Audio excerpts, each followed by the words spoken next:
नमस्कार दोस्तों, आज की इस वीडियो के माध्यम से मैं आपको बताऊंगा कि मार्च के महीने में कलांचों के पौधों की हमें कैसे देखभाल करनी है। हमें किन किन बातों का ध्यान रखना है ताकि इन पौधों की बहुत ही अच्छी ग्रोथ होती रहे और इनकी फ्लावरिंग भी लगातार चलती रहे। अब इस समय मार्च के महीने में कलांचों के पौधे फुल ब्लूम पर रहते हैं और इनकी नई नई पत्तियाँ भी निकलती रहती हैं।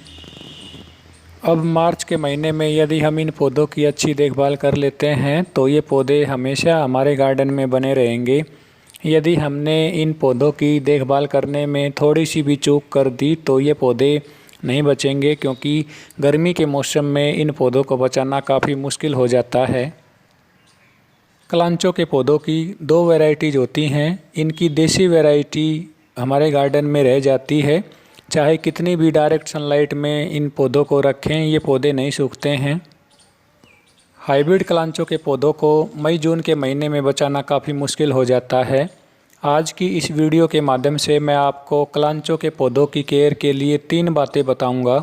यदि आप मार्च के महीने में इन 3 बातों का ध्यान रख लेते हैं तो ये पौधे कभी भी नहीं सूखेंगे। सबसे पहले नंबर पर है इन पौधों के लिए सनलाइट रिक्वायरमेंट। हमें इन पौधों को ऐसी जगह रखना है जहां 1 आध घंटे की ही सनलाइट इन पौधों को मिले। इनडायरेक्ट सनलाइट में ये पौधे रहेंगे तो कभी भी नहीं सूखेंगे। यदि हम इन पौधों को डायरेक्ट सनलाइट वाली लोकेशन में रखेंगे तो ये पौधे जल्दी ही सूख जाएंगे। ये देखिए, हाइब्रिड कलांचों का पौधा छोटा सा ही प्लांट है और इसमें देखिए कितने सुंदर फूल खिले हुए हैं। अब मार्च के महीने में इन पौधों को सनलाइट से बचाएं। आप इनको ऐसी जगह रखिए जहां केवल फिल्टर्ड सनलाइट इन पौधों को मिले। दूसरा मेन पॉइंट है कि अब गर्मी की वजह से इन पौधों के गमलों की मिट्टी हर रोज़ सूख जाती है। हमें इन पौधों में हर रोज़ पानी नहीं डालना है। ओवर वाटरिंग यदि इन पौधों में कर दी जाती है तो ये पौधे नहीं बचते हैं। जब इनके गमलों की मिट्टी 2 इंच तक सूख जाए तो ही आप इनमें पानी डालिए।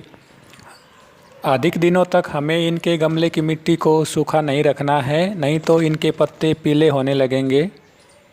इन पौधों में वाटरिंग करते समय हमें बैलेंस बना के रखना है। ना तो इन पौधों में अधिक पानी डालना है और ना ही इन पौधों में कम पानी डालना है। और इस प्रकार पानी डालिए ताकि गमले में पानी ना ठहरे और जल्दी ही इनकी मिट्टी सूख जाए, नहीं तो इनकी स्टेम ओवर वाटरिंग की वजह से सूख जाती है।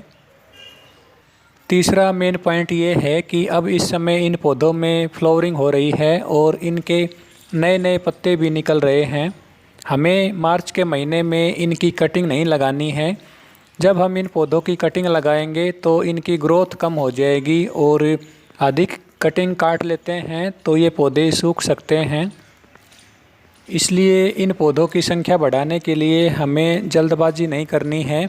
इनकी कटिंग जुलाई अगस्त में ही लगानी है। बरसात के सीज़न में यदि हम इन पौधों की कटिंग लगाते हैं तो बहुत ही अच्छा रिजल्ट मिल जाता है और उस टाइम ये पौधे ख़राब नहीं होते हैं। अब इस समय भी कलांचों के पौधों की कटिंग आसानी से लग जाएंगी, मगर जिन पौधों से हम कटिंग काटेंगे उन पौधों की ग्रोथ रुक जाएगी। जुलाई अगस्त तक यदि हम इन पौधों से कटिंग नहीं काटते हैं तो इनका एक हेल्दी पौधा तैयार हो जाएगा। उसके बाद जुलाई अगस्त में आप इनकी कटिंग लगा लीजिए। यदि आप मेरी बताई गई इन 3 बातों को ध्यान में रख लेते हैं तो ये कलांचों के पौधे आपके गार्डन से कभी नहीं जाएंगे और इनका मल्टीप्लिकेशन भी होता रहेगा। आई होप आपको ये वीडियो अच्छी लगी होगी। यदि आपको ये वीडियो अच्छी लगी हो तो वीडियो को लाइक ज़रूर करें। वीडियो में लास्ट तक बने रहने के लिए आप सभी दोस्तों का बहुत बहुत धन्यवाद। Thank you.